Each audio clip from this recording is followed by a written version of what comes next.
Hi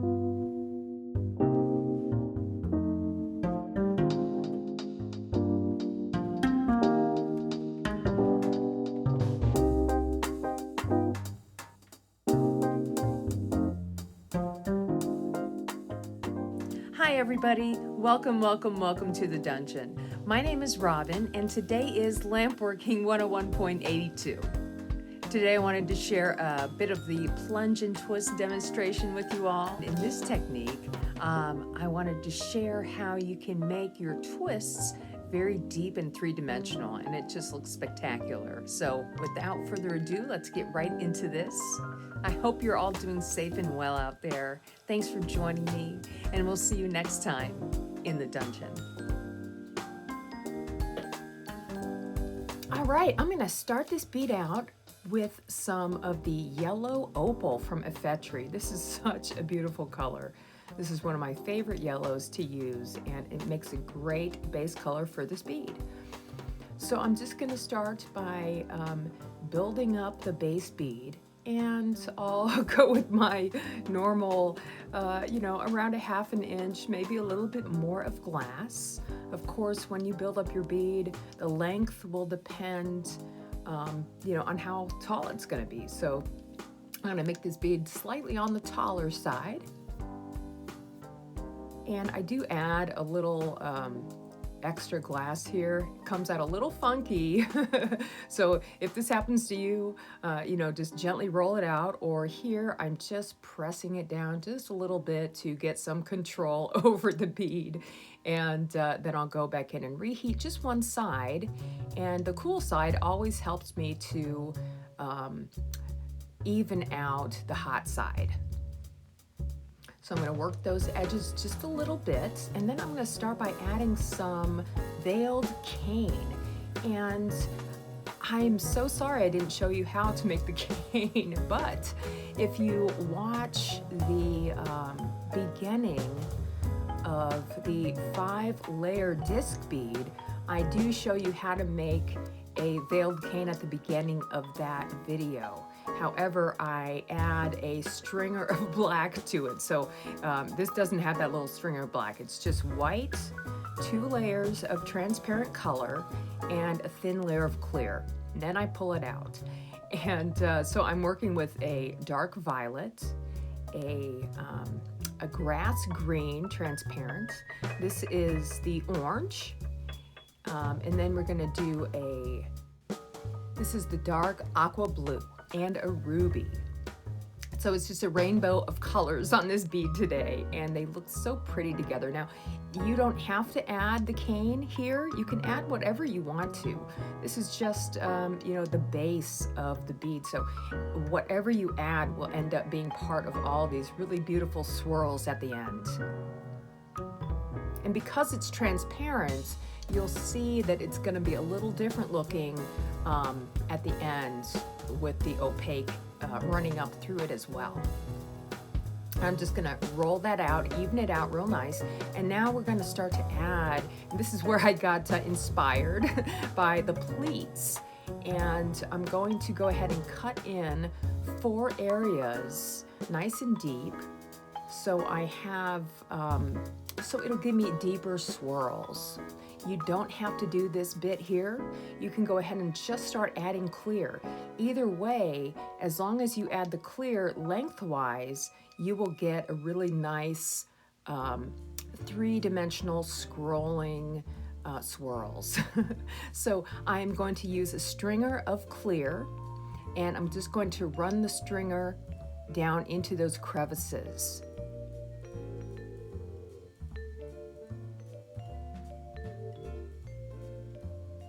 And if you decide not to push in with the razor blade, you can just go ahead and add these 4 stringers straight up right to the bead itself. And then you'll continue to build up these stringers. And this is what's going to give us the really nice depth that we're looking for with these swirls. And when I add these, I'm adding them right on top of each other. And usually at the end of a laying down glass like this, it's a little thinner than the other side, so I just turn the whole mandrel around and then go ahead and add another 4 bits of clear on top. And because I turned it around, I feel that it will add the clear more evenly to the whole bead.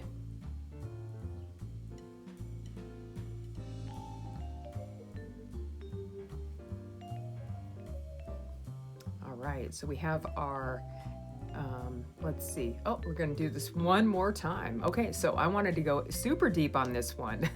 So we're basically adding 4 layers of clear glass on each side of this bead. You can add more, you can add less, whatever makes you feel comfortable starting out. And then, you know, as you make more of these, you get more comfortable with the method. So hopefully you will grow, you know, into this and just like keep adding more and more, or less and less. Either way, it's gonna look great and it will look slightly different. They're all unique. So here I'm done adding the clear, and I just want to heat up the edges so that clear glass pulls itself into the edges, and it'll just look a little nicer in those spots. And then I'll heat the center, and basically what I'm doing here is just trying to get the whole bead nice and smooth again. It does take time. If you need to, just gently press those down, not a lot, just a little bit, and go ahead and continue. I'm just trying to heat the whole thing up without the bead sagging or anything.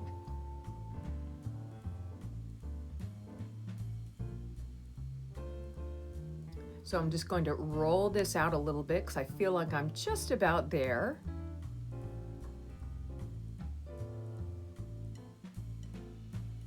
And you'll have something like this, like a nice barrel-shaped bead with your 4 deep areas of clear. And then what happens to those other areas where the clear was not at, you know what, I'm gonna add a little bit more clear here. I forgot how much clear I actually added to this. So on top of each one of those bits of clear, I'm using just a regular rod, and I will swipe another layer on here. So all in all, we have 5 swipes of clear on this bead.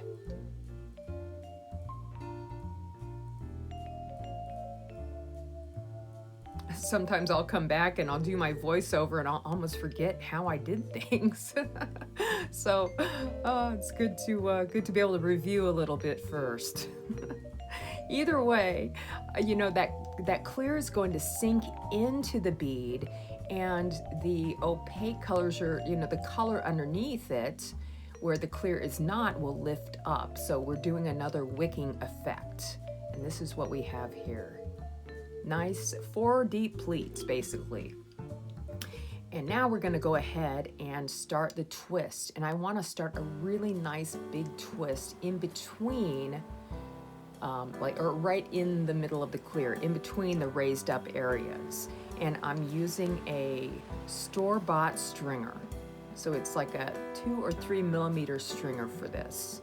I want it on the thick side, so when I do the plunge and twist, it doesn't break on me every time. And I know that can be frustrating for me, so it might be a little frustrating for you too if you're heavy-handed like I am and you're really grabbing onto that stringer.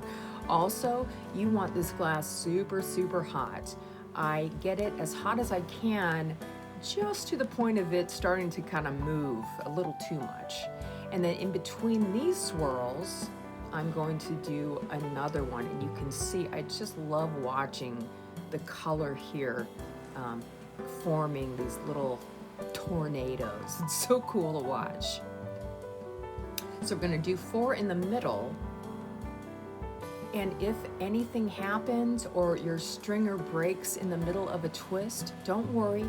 Just go ahead and reheat that little bit again and go back in where you were and continue your twist. I'm going to go ahead and do the same thing on the opposite sides of the bottom and the top of this bead.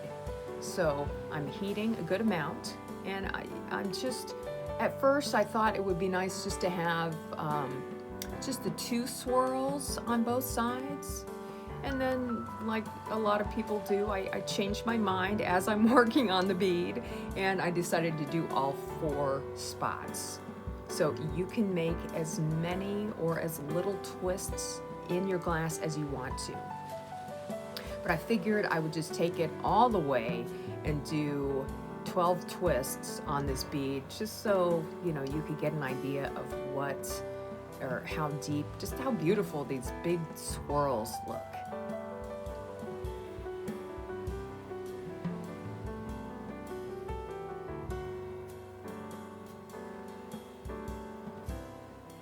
I do notice that the more you heat, the easier this process is going to be.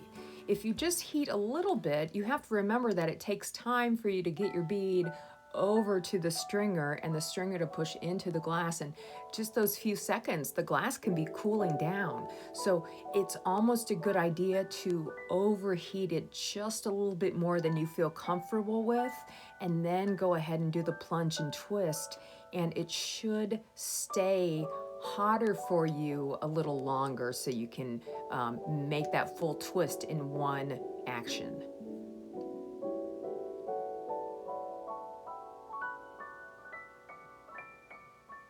All right, here it is. This is our twisted up bead. It looks really cool just the way it is.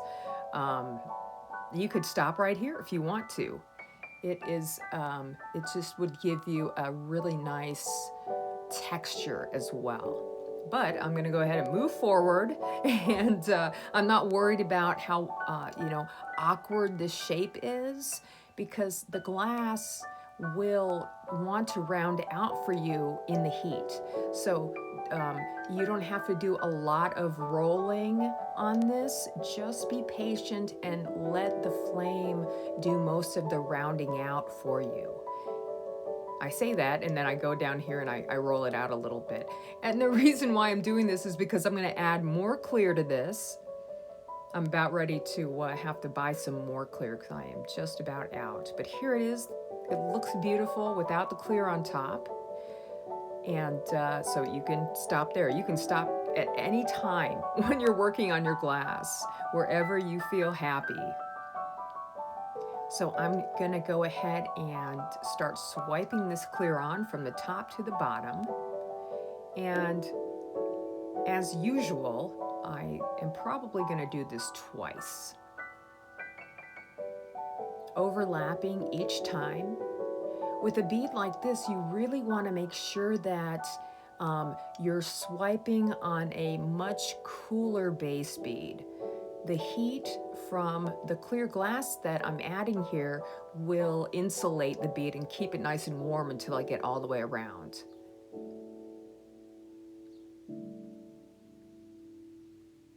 And when I do this, I always notice that when I start my swipe, there's a little bit more than where I end my swipe. So I kind of try to make up for that afterwards.